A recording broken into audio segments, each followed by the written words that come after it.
Hello friends, welcome to my channel happy family சமையல். Channel பிடிச்சிருந்துச்சுன்னா like பண்ணுங்கள், share பண்ணுங்கள், சப்ஸ்கிரைப் பண்ணுங்கள், பக்கத்தில் உள்ள பெல் ஐக்கானை கிளிக் பண்ணுங்கள். அப்போ தான் நாம் போடுற வீடியோ எல்லாமே உடனுக்குடனே உங்களுக்கு நோட்டிஃபிகேஷனில் காட்டும். இன்றைக்கி நாம் கடாய் பன்னீர் ஈஸியாக எப்படி செய்யலாம்னு சொல்லி பார்க்கலாம் வாங்க. ஒரு மிக்ஸி ஜாரில் 2 தக்காளி, நல்ல பெரிய தக்காளியாக பழுத்த தக்காளியாக 2 தக்காளியை கட் பண்ணி சேர்த்துக்கோங்க. பூண்டு ஒரு 7 பல் அளவுக்கு பூண்டு சேர்த்துக்கோங்க. காஞ்ச மிளகா 2 மிளகா கிள்ளி சேர்த்துக்கோங்க.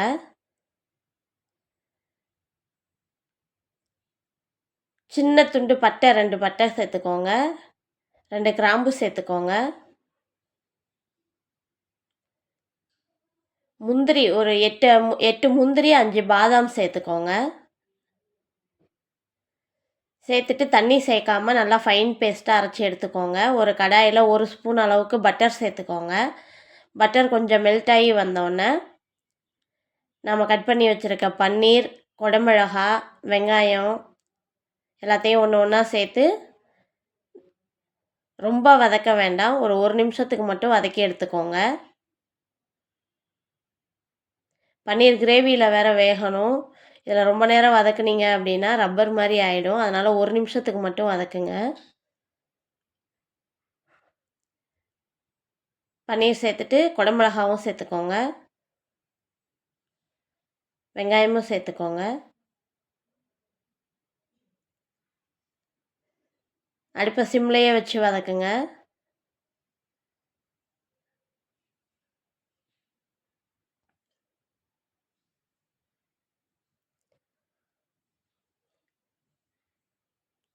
மிளகாத்தூள்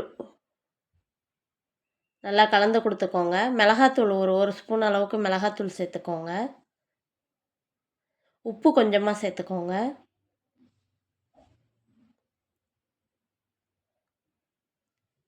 சேர்த்துட்டு நல்லா கலந்து கொடுத்து இறக்கிக்கோங்க.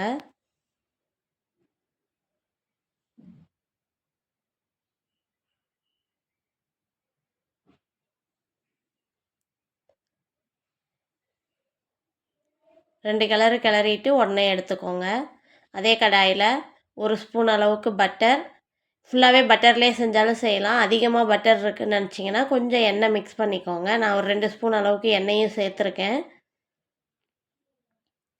பட்டர் நல்லா மெல்ட் ஆனோடனே நம்ம கட் பண்ணி வச்சுருக்க வெங்காயத்தை சேர்த்துக்கலாம்.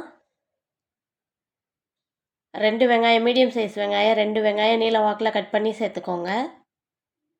சேர்த்துட்டு நல்லா கலந்து கொடுங்க. வெங்காயம் லைட்டாக வதங்கி வந்தோடனே நாம் அரைச்சி வச்சுருக்க தக்காளி, பூண்டு, பாதாம், முந்திரி பேஸ்ட்டு சேர்த்துக்கோங்க.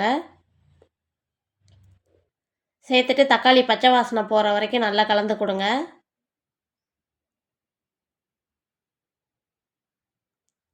அடுப்பு மீடியம் ஃப்ளேம்லேயே இருக்கட்டும், இல்லாட்டி அடி பிடிச்சிரும்.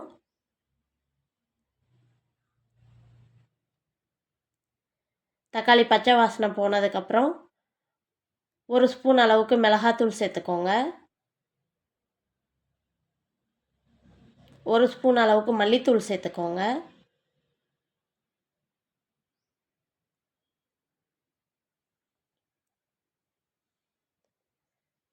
அரை ஸ்பூன் அளவுக்கு மஞ்சத்தூள் சேர்த்துக்கோங்க. சேர்த்துட்டு மிளகாத்தூள் பச்சை வாசனை போகிற வரைக்கும் நல்லா கலந்து கொடுங்க.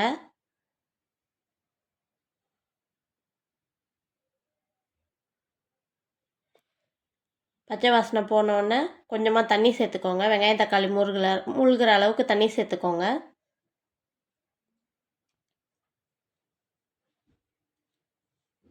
உப்பு தேவையான அளவுக்கு சேர்த்துக்கோங்க. சேர்த்துட்டு தண்ணி நல்லா கொதி வந்த உடனே நாம் வதக்கி வச்சுருக்க பன்னீர், குடமிளகாய் எல்லாத்தையும் சேர்த்துக்கலாம். சேர்த்துட்டு ஒரு 2 நிமிஷம் மட்டும் கொதிக்க விடுங்க.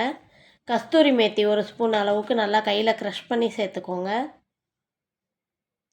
மல்லித்தழை கொஞ்சமாக கட் பண்ணி சேர்த்துக்கோங்க. அவ்வளோதான் ஃப்ரெண்ட்ஸ், நம்மளோட கடாய் பன்னீர் ஈஸியாக எப்படி செய்யலான்னு பார்த்தாச்சு. இது தோசைக்கு, சப்பாத்திக்கு, பரோட்டாவுக்கு எல்லாத்துக்குமே சூப்பராக இருக்கும். செஞ்சு பார்த்துட்டு கமெண்ட் பண்ணுங்கள். சேனல் பிடிச்சிருந்துச்சுன்னா சப்ஸ்கிரைப் பண்ணுங்கள். சேனலுக்கு சப்போர்ட் பண்ணுங்கள். தேங்க்ஸ் ஃபார் வாட்சிங்.